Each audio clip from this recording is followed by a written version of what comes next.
Tak, zdravím, dobrý ráno, pravděpodobně. Mě to nedalo a já jsem tu apku prostě musel nějak naprogramovat, abych se uspokojil. Trošku divný. Takže mám tady 4 okýnka.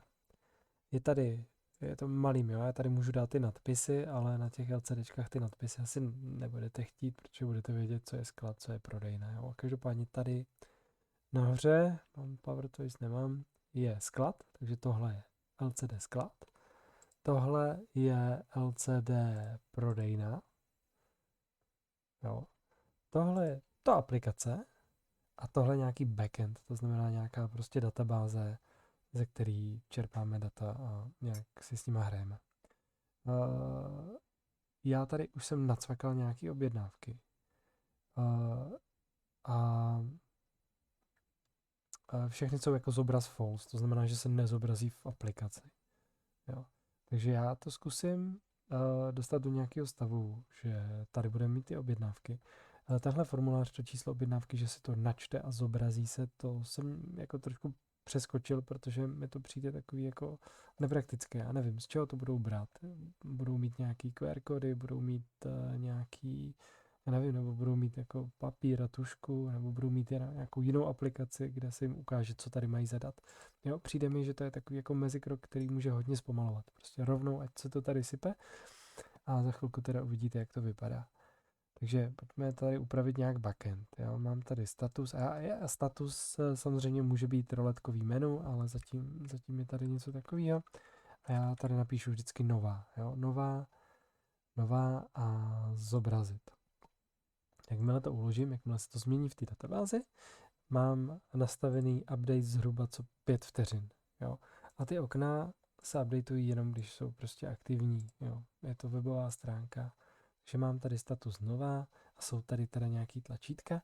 Já to teďka to tady takhle jako nová zobraz.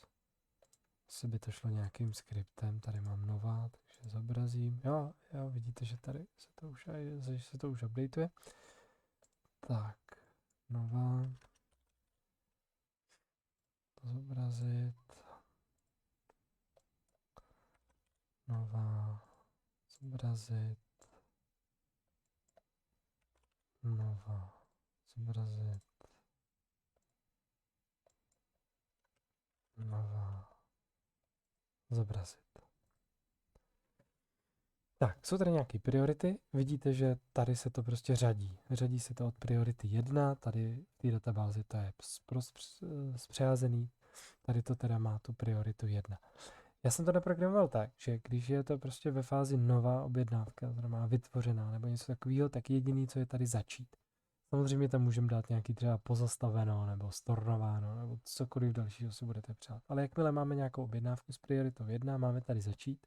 Tak když kliknu na to začít, tak se objeví do fáze připraveno a na skladě se teda objeví připravuje se, i včetně priority, a na prodejně se teda objevuje jenom připravuje se. Jo, takhle to funguje krásně. Zkouším to poprvé, já jsem to prostě napsal, teď to zkouším. Tak, takže máme to ve fázi připraveno. Pojďme si zkusit třeba prioritu 2. Jo, priorita 2, která by se měla objevit tady a neměla by se objevit tady. Tak pojďme na to. Takže klikám začít. Jako 5 vteřin. Jo. Můžu tam nastavit vteřinu, ale těch 5 vteřin je tak jako akorát. Takže tady se objevila 2, tady se nestalo nic. Jo. To znamená, jestli jsem to správně pochopil, na prodejně jenom priorita 1. Tady se ty priority zobrazují s tím, že se ty jedničky. Jo. Pojďme, tady máme jedničku, jo, nová, takže začneme. A tady to máme řazené a tady by se to mělo objevit. Jo. Připravuje se. Tak, ve fázi připravujeme, můžeme kliknout jenom na připraveno. To tlačítko smazat tady prostě může být kdykoliv, samozřejmě, ale já jsem ho tam dal jenom, když to prostě už bude připraveno, tak tady bude to tlačítko smazat. Takže dávám připraveno. Teď by se ta jedna objednávka měla přehodit sem a jakože je to první, tak se přehodí automaticky i tady. A pak je tady teda to tlačítko smazat. Nemám tady žádný timer, který který by prostě počítal těch 5 minut, jo. Asi by to mohlo být buď teda JavaScriptem, ale ten se mi tam dávat nechce, jo. Zatím tady není prostě žádný JavaScript, je to čistě ten Python. Python by mohl počítat jako 5 minut od změny stavu a potom to zmizet, jo. Jakože tohle nemám jakože ještě nějaký způsob, jak by to mohlo být. Každopádně mám tady nějaký připraveno a teďka, když klikám smazat, tak se show, když si to tady ještě reloadnu, tak se show změní na false a to znamená, že to zmizne. No a teďka prakticky tady mám začít, objevuje se, teďka tady mám tu prioritu 3, začít, objevuje se, že se jako připravuje, šup, nebo jsem neklikl, tak ještě jednou.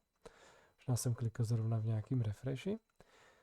Tak, jo, 3, tady se to vlastně neobjevuje, tady jsou jenom ty jedničky. A klidně začnu všechno. Jo, vidíte, že se to řadí tak, jak jste chtěli. Připraveno. Automaticky se to aktualizuje. Je to webová stránka. Kdo má otevřenou tuhle webovou stránku, tak to vidí. Je tady, zkusíme dát F12, jediný JavaScript. Jo, já jsem říkal, že není, ale no tak, kde vidíme kód.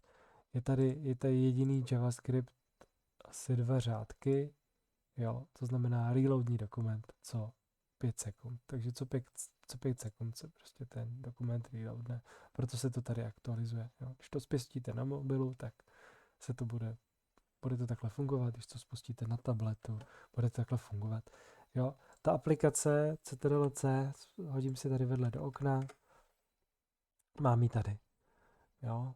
Když chci mít jako víc LCDček prodejny, tak si prostě vezmu Ctrl+C, Ctrl+V, prodejna. Tak, jakmile smažu, tak mi to zmizne. Jo. Takže jako čistá webová stránka s nějakým Pythonem v pozadí, který to všechno řeší. Já nejsem programátor, nevím, neoznačuju se za programátora, prostě Django se mi líbí, tak jsem se podíval na nějaký tutoriál, nebo respektive podíval jsem se na tutoriál, začalo se mi to líbit a de facto mám pocit, že prostě jsem schopen po tom 3hodinovém tutoriálu naprogramovat cokoliv, tak to byla taková jako výzva, jestli to půjde. Jinak samozřejmě by to mohlo být chráněné heslem, a to znamená, že jenom kdo se přihlásí, tak uvidí tady tyhle obrazovky, jo, ale jako všechno jde.